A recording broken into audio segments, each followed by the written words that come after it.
大家好，欢迎来到丽丽厨房，我是丽丽。春天要多吃芹菜，芹菜的做法有很多种，但是最常见的做法就是炒芹菜了。很多朋友在做炒芹菜的时候，要么焯水，要么直接下锅炒，其实呢都不对。那我今天就把正确的方法分享给大家，做出来的芹菜颜色翠绿，口感脆爽，非常好吃。一起来看看我是怎么做的吧。首先我们准备一根这样的芹菜，用刀把芹菜的根部切下来，不要了。再把芹菜一根一根的分开，然后把芹菜叶子摘下来，不要了。摘好后，再把芹菜放清水中，给它好好的清洗一下，特别是根部这里会有很多的泥沙和杂质，一定要用手搓洗干净，里里外外都要搓洗一遍。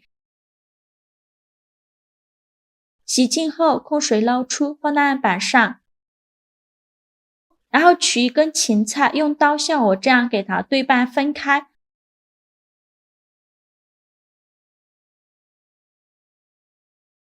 然后取一块芹菜，给它切成小块，给它切斜刀，切成菱形块，大小尽量切得均匀一些。很多人在炒芹菜的时候都是直接下锅炒，直接下锅炒的芹菜呢，吃起来会有一股苦涩味儿。如果是焯水的话，焯水过后的芹菜吃起来口感偏淡，而且经过水煮，一大部分营养已经流失了。所以正确的做法就是切好后把芹菜放大碗中，往里边加一勺白糖，用手抓拌均匀，让每一块芹菜都能裹上一层白糖。这里加白糖呢，可以让芹菜保持翠绿的颜色，还能让芹菜的口感更加脆爽，还会有一点点回甜的口感，比直接下锅炒的好吃多了。抓匀后放一旁腌制10分钟，把芹菜腌软，腌除多余的水分。接着再准备小把木耳，把它放大碗中，往里边加一勺食盐，再加一勺白醋，豆上的温水没过木耳，用筷子搅拌搅拌，搅匀后放一旁浸泡10分钟，把木耳泡发泡大。接着再准备半根去皮的胡萝卜，给它切成小段，也是这样给它切斜刀，切成菱形块。然后取一小段胡萝卜，给它切成薄片，尽量切得薄一些，薄后要切得均匀一些。切好后放入盘中，再准备半个红椒，先给它对半切开，然后取一小块红椒，给它切斜刀，切成小块，切好后放入盘中。再准备半根去皮的山药，做这道美食呢，加入山药会更加的营养，也是先给它切斜刀，把山药切成菱形段，切好后取一小段山药，给它切成薄片，薄后尽量切得均匀一些。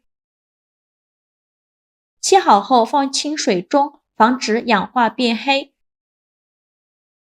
接着再准备几瓣大蒜，先给它切成蒜片，再剁成蒜末，也不用剁得太碎了，像视频中这样就可以。切好之后放入盘中，再准备几个小米椒，给它切成小圆圈。切好后放入盘中。现在我们的木耳也泡得差不多了，看一下木耳变得大朵大朵的，像这样就说明泡发好了。再把木耳好好的清洗一下，一朵一朵的清洗，用手里里外外都要给它搓洗一遍。清洗一遍之后控水捞出，再放另外一盆清水中，给它多清洗几遍。这个时候呢，如果有大朵的木耳，就给它撕得小朵一些。洗净后控水捞出，放入盘中，先放一旁备用。现在我们的芹菜腌得差不多了，看一下芹菜已变软了许多，腌出了这么多的水分。在豆上的清水没过芹菜，把芹菜清洗一下，把表面的盐分清洗掉。洗净后控水捞出，放入盘中，先放一旁备用。接着准备3个鸡蛋，把它倒小碗中，用筷子搅散，搅散后放一旁备用。锅中水提前烧开，把山药放入锅中，给它焯水4分钟，用铲子搅拌一下，开大火煮。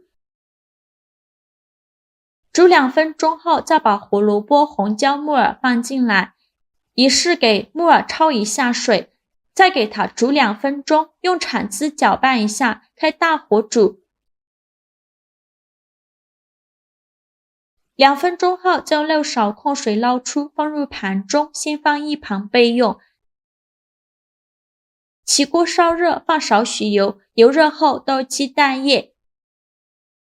鸡蛋液底部定型后，像我这样用铲子推动一下鸡蛋，让上面的鸡蛋液流下来，像我这样转着圈的推动。鸡蛋液全部煎定型后，用铲子翻一下面。全部翻好面以后，再煎30秒，把另外一面煎至定型，30秒后再翻一面，两面都煎至定型后，用铲子给它炒散开。喜欢吃嫩一点的就少炒一会儿，喜欢吃香一点的就多炒一会儿，最后翻炒成这样的状态就可以。再把它盛出来，放入盘中，先放一旁备用。再次把锅烧热，放少许油，油热后放蒜末和小米椒，用铲子翻炒一下，给它翻炒出香味。炒香后，再把芹菜放进来，用铲子翻炒均匀，翻炒至芹菜入味，再翻炒1-2分钟，把芹菜炒至断生。我每天都在用心的教做菜，这个视频麻烦您帮忙点个免费的小红心，下次不会做还能找到我，非常感谢大家的支持。芹菜炒断生以后，再把胡萝卜、红椒、木耳、山药全部放进来，继续用铲子翻炒均匀，让芹菜和这些食材完全混合在一起，再翻炒2分钟。炒匀后，再把鸡蛋放进来，再给它翻炒均匀，再翻炒1分钟。1分钟后来调一下味，加勺食盐，加勺生抽，其他的任何调味料都不用放，继续用铲子翻炒均匀，再翻炒30秒。翻炒均匀就可以出锅了，再把它盛出来，放入盘中。一道简单家常的芹菜炒蛋就做好了，色香味俱全，看着就流口水了。这样做的芹菜清脆可口，颜色翠绿不发黑，鸡蛋鲜香滑嫩，加了胡萝卜、辣椒、山药、木耳，配色好看，营养丰富。这样做的芹菜调料放的少，尽量保留了这些食材的原汁原味，好吃又健康。端上桌，全家人都夸好吃，比大鱼大肉还香。做法真的是没有任何难度，喜欢的朋友就赶快收藏起来试试吧。好了，今天视频就分享到这里了。这个视频麻烦您帮忙点个免费的小红心，下次不会做还能找到我。非常感谢大家的支持，我们下个视频见，拜拜。